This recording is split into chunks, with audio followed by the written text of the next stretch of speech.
Paul Pogba et Kylian Mbappé sont menacés par des révélations qui pourraient bien remettre en cause leur statut. Restez bien connectés, on vous explique tout ça dans un instant. Bonjour à toutes et à tous et bienvenue dans ce nouveau JT Foot Mercato. Hier soir, une vidéo virale a fait l'effet d'une bombe sur les réseaux sociaux. Mathias Pogba a notamment promis de faire des révélations qui vont faire grand bruit au sujet de son frère et de son avocate. Si dans un premier temps, on pouvait penser que c'était une affaire familiale, ce n'est pas totalement le cas puisque Kylian Mbappé est aussi visé. Voilà un petit extrait si vous avez raté ça. Salut à tous, ici Mathias Pogba. Je vous fais l'annonce que bientôt je vais faire de grandes révélations à propos de mon frère Paul Pogba et de Rafaela Pimenta, son avocate, son amie, sa confidente, celle qu'on appelle aujourd'hui la femme la plus puissante du football et que mon frère appelle sa seconde mère, comme si une mère ne suffisait pas. D'ailleurs, je vous parlerai aussi de choses très importantes à propos de Kylian Mbappé, la star du football mondial. Et il y aura des éléments et de nombreux témoignages pour confirmer mes propos. Tout ça risque d'être explosif et de faire grand bruit. Cette vidéo mystérieuse qui a de quoi inquiéter l'équipe de France à quelques mois de la Coupe du Monde a déjà été repartagée en masse et le clan Paul Pogba n'a pas tardé à réagir via un communiqué. Les déclarations récentes de Mathias Pogba sur les réseaux sociaux ne sont malheureusement pas une surprise. Elles s'ajoutent à des menaces et des tentatives d'extorsion en bande organisée contre Paul Pogba. Les autorités compétentes en Italie et en France ont été saisies il y a un mois et il n'y aura plus d'autres commentaires par rapport à l'enquête en cours. Peut-on lire dans le communiqué rédigé par les avocats de la pioche, qui ne sont autres que Yeo Moriba, mère de Mathias et de Paul Pogba, et Rafaela Pimenta, l'agent et avocate du champion du monde français. D'après l'AFP, une enquête a d'ailleurs été ouverte en France sur des soupçons de tentative d'extorsion dont se dit victime le champion du monde français Paul Pogba.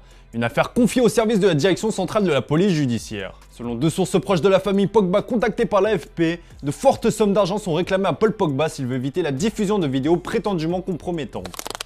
Bon, en attendant de connaître ces révélations explosives, on va parler foot avec la grosse affiche de ce dimanche soir qui opposera le PSG à l'AS Monaco. Et vous en avez désormais l'habitude, sur Paris en Sport en ligne, profitez d'un bonus de bienvenue jusqu'à 200 €, mais aussi de 10 € de free bet offert pour toute première inscription avec le code FML1. Pour vous aider, voici comme d'habitude les pronos de la rédac. Ici, on voit tous une nouvelle fois une victoire du PSG de Christophe Galtier. Ce sera un 4-1 pour Antoine, un 3-1 pour Guillaume et un 2-0 pour moi. Pour les plus joueurs, on vous propose un petit pari fun avec une victoire de l'AS Monaco, cote à 10,50.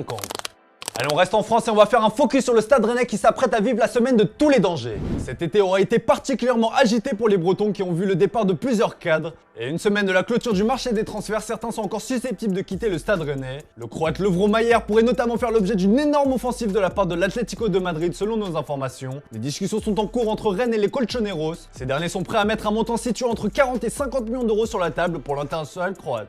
Et ce n'est pas le seul joueur du milieu rennais qui plaît aux Madrilènes puisque toujours selon nos infos, Benjamin Bourigeaud est lui aussi pisté. Si Rennes n'est pas contre céder son talent croate et réaliser une belle plus-value, le départ de Bourigeaud n'est absolument pas envisagé. Florian Maurice est en train de discuter avec le joueur au sujet d'une prolongation. Pour compenser ses éventuels départs, le Stade Rennais a coché le nom de Seko Fofana du RC Lens d'après l'équipe. Cependant, le club lensois aurait fait comprendre aux Bretons qu'il ne souhaite pas céder son joueur. De son côté, le principal intéressé a clairement ouvert la porte à un départ.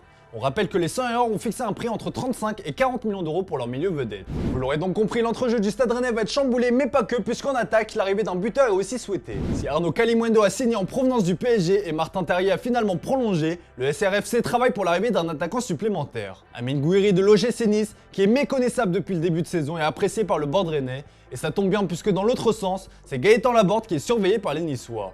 D'après nos infos, un échange entre les deux joueurs est à l'étude. Rennes devrait offrir 15 millions d'euros supplémentaires et un pourcentage à la revente pour Gouiri. Ce dernier serait d'accord pour rejoindre le club breton. Si Laborde était un temps réticent, l'idée de reformer un duo avec Andy Delors le séduirait. Il reste encore quelques détails à régler entre tous les parties, mais cet échange d'attaquants avant la fin du mercato est de plus en plus plausible. Dans le reste de l'actu, Manchester City a fait une sacrée promesse à Pep Guardiola pour le prochain mercato. Contrairement aux années précédentes, Manchester City n'a pas empilé les recrues cet été. Bon, certes, il a quand même eu près de 150 millions d'euros déboursés avec les arrivées d'Erling Haaland, Julian Alvarez, Sergio Gomez ou encore Calvin Phillips, mais c'était des renforts ciblés. Selon The Sun, les dirigeants Citizens estiment que le mercato est bouclé. Et si Pep Guardiola a besoin d'autres joueurs l'hiver prochain, le tacticien espagnol sait déjà qu'il aura une enveloppe de transfert à hauteur de 110 millions d'euros selon le média anglais. Un montant qui s'explique en raison de la prochaine Coupe du Monde qui se profile. The Sun rapporte que dans le cas où un joueur inattendu explose ou s'impose comme révélation de cette Coupe du Monde, Pep Guardiola pourra se l'offrir. Nul doute que le cas échéant, cette somme sera utilisée autrement et à bon escient. Allez, on passe aux officiels du joueur avec le frère de Romelu Lukaku qui a trouvé un nouveau point de chute en D2 espagnol.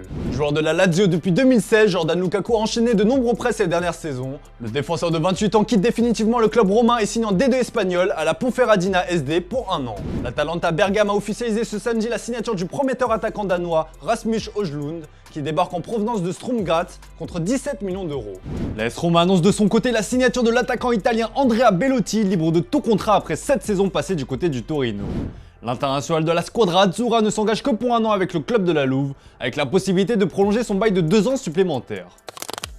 Voilà les amis, c'est tout pour aujourd'hui, merci pour votre fidélité, bon dimanche à vous, on se retrouve dès demain pour une nouvelle semaine sur Foot Mercato.